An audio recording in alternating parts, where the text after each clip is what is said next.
So I've got some hard things to say this morning. Just a little heads up, just a warning. So in in the Bible, in scripture, there's a phrase that has always jumped off the page for me. And I'm going to read it to you. It says, a dog, as a dog returns to its own vomit, so a fool repeats its folly again and again. So I don't know if any of you have had dogs. A dog will eat grass because they ate something stupid. It's in their gut and they're trying to get it out. And so they'll puke it up. And puking for a dog, they have such a long esophagus. It's just this huge, thing.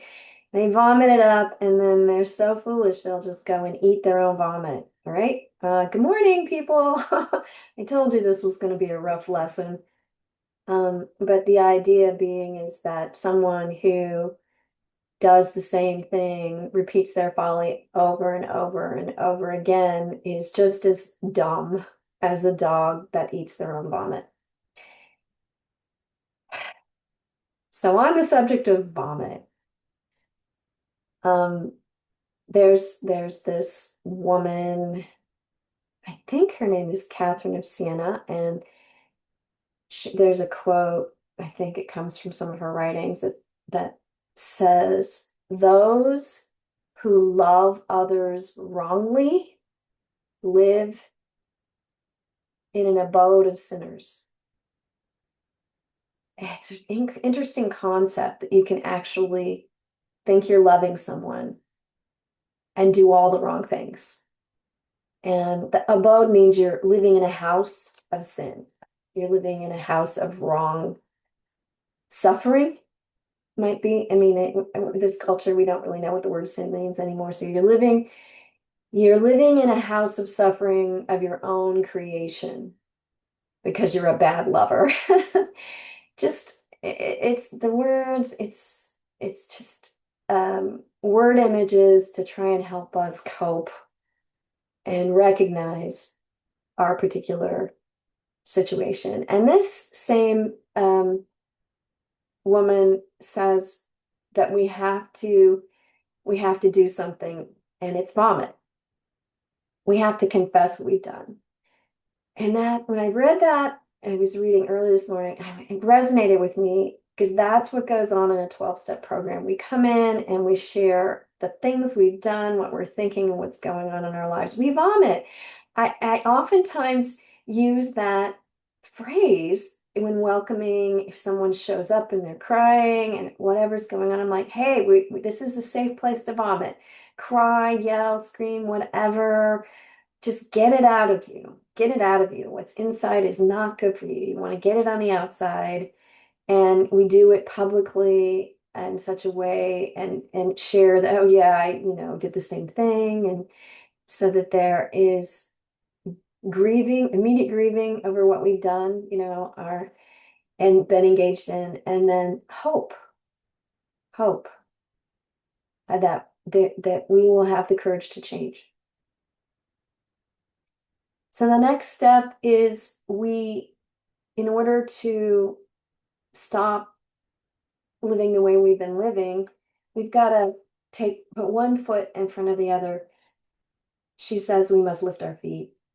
And then in order to remove all disordered attachments to persons and created things. So we recognize what we're doing, we puke it up, and we walk away from those behaviors and those inappropriate attachments and change. And these are just the initial steps towards change. There's a process that's well understood, but that's just the beginning. So here we go, June 4th. The second step is about possibility, about hope. With this step, we come to believe that a power greater than ourselves could restore us to sanity. We are asked to open our minds to this possibility and that help is available. Perhaps there is a source of assistance that can do for us what we have been unable to do for ourselves. We don't have to believe that it will happen, only that it could.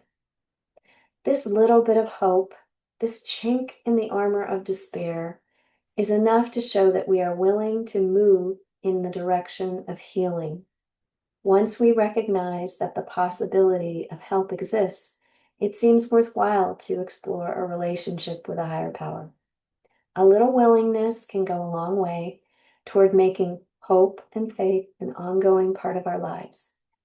In the hands of a higher power, sanity and serenity become realistic hopes. Today's reminder: our literature speaks of the possibility of finding contentment and even happiness through recovery in Anon. Today, I will take the second step in that process and open my mind to hope. Here's the quote: finding inner strength is looking beyond the visible and focusing life's search on the unseen. And the quote here is, as we understood. So there's a pattern here. I see it. I've seen it all my life. We come to a place of personal crisis. We've had it. We can't go on. We're vulnerable. We're open and receptive to the fact that maybe there is a spiritual world. We're overly invested in the material world, and in the physical world. So there's a little crack in the door, and for a moment we're humble and we engage in and entertain ideas of a higher power of God. But then things get a little bit better, and we go right back to the vomit. We go right back to our pride, our intellectualism, our self-sufficiency, our way of doing things.